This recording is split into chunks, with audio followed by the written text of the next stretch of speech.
Hey PromiseLand, I hope you're doing well today. I want to give you a little update on what's happening with Greater Things here at PromiseLand San Marcos. We are right in the middle of our sermon series called Greater Things. This coming Sunday is week 3 called The Dilemma. And it's amazing to me how every time I talk to somebody in the church about their life and what's going on in their life, this sermon series matches up completely with their life. The story of Nehemiah, it is just from beginning to end how it works with God, and it's relevant thousands of years after the actual story of Nehemiah. It's still relevant till to today. We can still take some powerful messages out of Nehemiah, and I'm excited about you being here on Sunday to check that out. The Dilemma. Every time you are on a mission from God, there's going to be dilemma. There's no question there's going to be dilemma. You better be prepared for it. You better be ready for it because it's going to happen. So anyway, I want to give you a little update on what's happening, what's going on. Our church is right at the cusp of something amazing with this brand new building that we're about to build. A 600-seat auditorium. It's going to be twice as big as our current one. And then in a few years, if we want to double it, it's designed to where we can just add on another 600 seats and seat well over 1,000 people. So I'm really excited about that. We're getting to crunch time. We've got to have the congregation let us know if you're ready. The cost of the building is $1.5 million.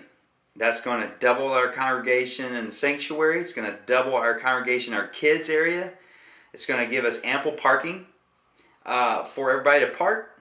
That's going to increase our capacity on the weekend substantially and help our services on the weekend. Excuse me. So we don't have $1.5 million in the bank. In fact, we only have about $80,000 in the bank right now. But the banks have said, we would like to loan you the money as long as we know your church is on board.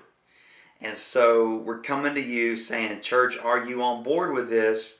Here is the bottom line financial part of this. Right now, our mortgage is $6,000 a month. We have an incredible interest rate, and that's what helps our mortgage be about $6,000. If we get a new loan, our total debt will be $2.1 million because we currently have about $600,000 debt, and we'd be adding 1.5, so that equals 2.1. That would mean that our monthly mortgage would be increased by about $6,000. It would go from $6,000 to about $12,000 a month.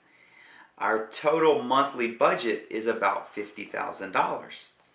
So when you look at the whole budget, it's not that much more, but it is a significant amount more that we've got to have the congregation. I forgot to turn my phone on mute. Hang on. This is a pastor that wants to talk to me, but he's going to have to wait. Okay.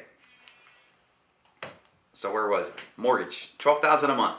We've got to have the congregation say, yes, we're ready to give in order to make this happen. Because that's about $6,000 a month that we would need extra.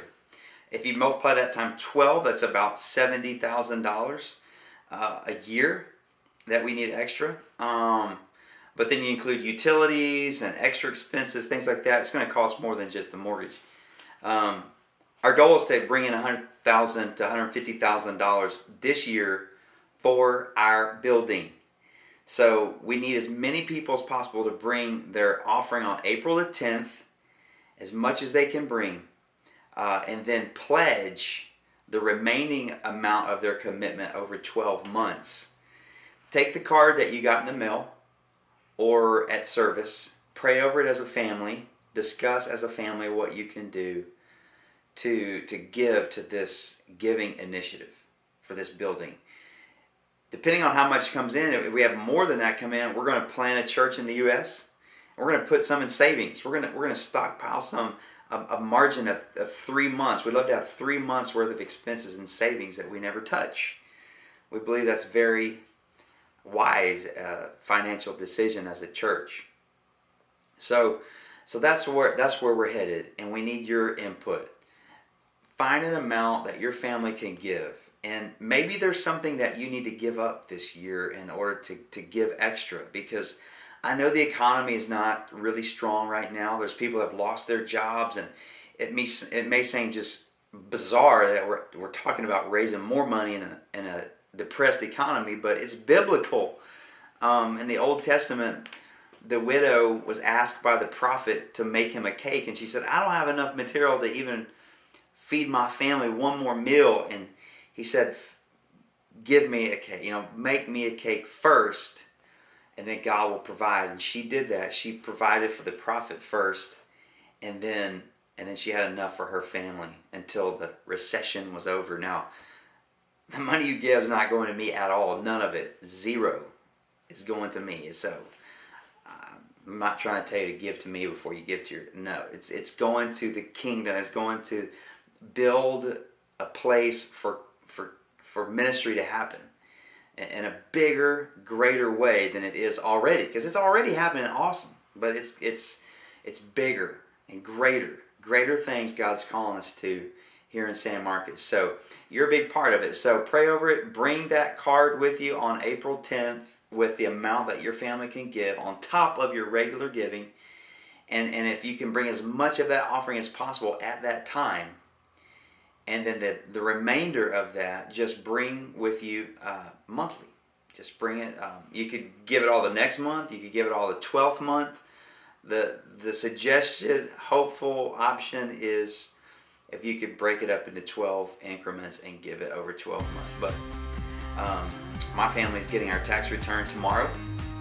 So we're going to take a substantial part of our tax return and sow it into greater things. And then we're going to make a monthly commitment after that. So thank you so much for everything that's going on so far. And I'm believing for your personal life there's greater things happening.